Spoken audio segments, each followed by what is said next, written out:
Hello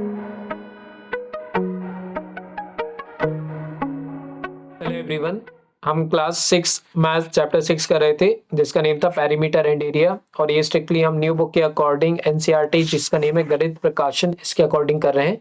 chapter 6 का name है perimeter and area और इसकी फिगर इट आउट हमने कवर आउट करना स्टार्ट किया था जो कि पेज नंबर 132 का था।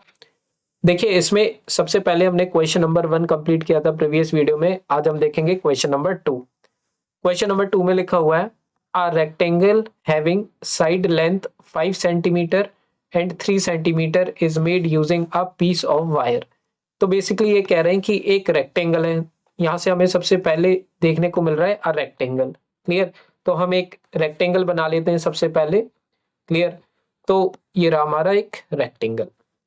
इसके बाद ये कह रहे हैं कि इसकी जो साइड लेंथ है वो है 5 सेंटीमीटर और 3 सेंटीमीटर की। तो हमें पता है कि जो बड़ी साइड होती है वो लेंथ होती है, तो लेंथ की वैल्यू कितनी हो जाएगी 5 सेंटीमीटर और ब्रेथ की वैल्यू कितनी हो जाएगी 3 सेंटीमीटर। क्लियर? इसके बाद ये कह रहे हैं हमसे कि एक वायर से ये बना हुआ है। If the wire is straightened and then bent to form a square. कह रहे हैं कि ये जो रेक्टेंगल है ये एक वायर से बना हुआ है और इस वायर को फिर इनने क्या करा, सीधा कर लिया, बिल्कुल स्ट्रेट कर लिया वायर को। और फिर उस वायर से इन्होंने क्या बना लिया, उस वायर से इन्होंने एक स्क्वायर बना लिया। क्लियर? और उस वायर से इन्होंने क्या बना लिया, एक स्क्वायर बना लिया। तो हमें क्या बताना है, what will be the length of the side of the square. तो ये जो स्क्वायर है इसकी साइड क्या होगी। क्लियर? तो कुल मिला के क्वेश्चन में कहना चाह रहे हैं एक रेक्टेंगल था, रेक्टेंगल को एक स्ट्रेट वायर में कन्वर्ट कर लिया, मतलब सीधा कर लिया, और उससे क्या बना लिया इन्होंने, एक स्क्वायर बना लिया। तो स्क्वायर की लेंथ कितनी होगी वो हमें क्या करना है, फाइंड करनी है। क्लियर? तो ये एरो के मदद से मैंने आपको बताया कि क्या कंडीशन है। तो ये जो रेक्टेंगल है इसकी पहले हम क्या कर लेते हैं, पेरीमीटर निकाल लेते हैं, मतलब सम ऑफ ऑल बाउंड्रीज निकाल लेते हैं। तो इसका जो भी पेरीमीटर आएगा वो किसके इक्वल रहेगा, वो इस वायर की लेंथ के इक्वल रहेगा। और इस वायर की जो भी लेंथ होगी वो किसके इक्वल होगी, हमारी इस स्क्वायर के पेरीमीटर के इक्वल रहेगी। आप चाहें तो क्या कर सकते हो, पेरीमीटर ऑफ रेक्टेंगल किसके इक्वल रहेगा, हमारा पेरीमीटर ऑफ स्क्वायर के इक्वल रहेगा। तो हम यही लिख लेते हैं,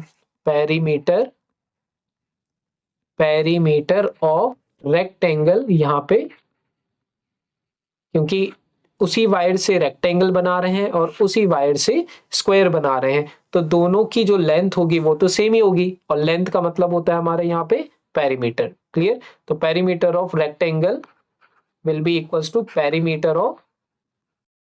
पेरीमीटर ऑफ स्क्वायर, ये हमें लिख देना है। क्लियर?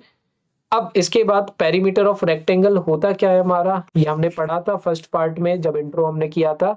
तो ये होता है 2 multiply by L plus B, 2 into L plus B. और पेरीमीटर ऑफ स्क्वायर क्या होता है हमारा, 4 मल्टीप्लाई बाय साइड होता है। क्लियर? अब इधर पे बस हमें वैल्यूज पुट करनी है।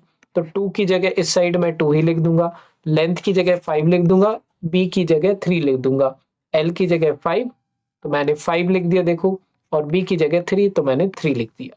क्लियर? इक्वल्स टू का इक्वल्स टू लिखेंगे, 4 की जगह 4, इंटू की जगह इंटू, और साइड की जगह साइड, क्योंकि मुझे साइड ही तो फाइंड करनी है स्क्वायर की।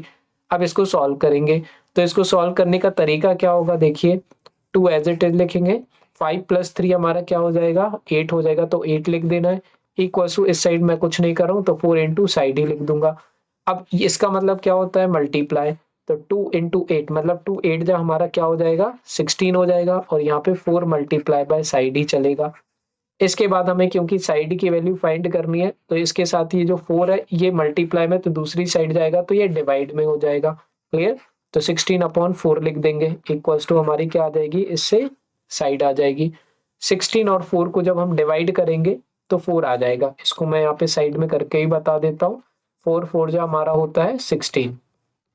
क्लियर? तो रिमाइंडर 0 आया, तो आंसर कितना आ गया हमारा 4। क्लियर? 4। तो ये आ गई हमारी साइड स्क्वायर की। तो आंसर क्या आ जाएगा हमारा, आंसर आ जाएगा हमारा 4।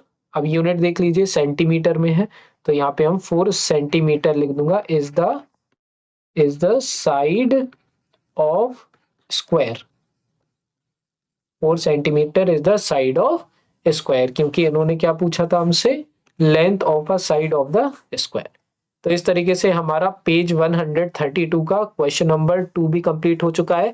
इसके बाद देखेंगे हम क्वेश्चन नंबर 3। सारी वीडियोस की लिंक आपको डिस्क्रिप्शन में देखने को मिल जाएगी, प्लेलिस्ट बनी हुई है इस चैप्टर की, उस लिंक पर क्लिक करेंगे, सारी वीडियोस एक साथ ओपन होंगी और कवर आउट आप कर सकते हैं। तो मिलते हैं बच्चों नेक्स्ट वीडियो में, बाय।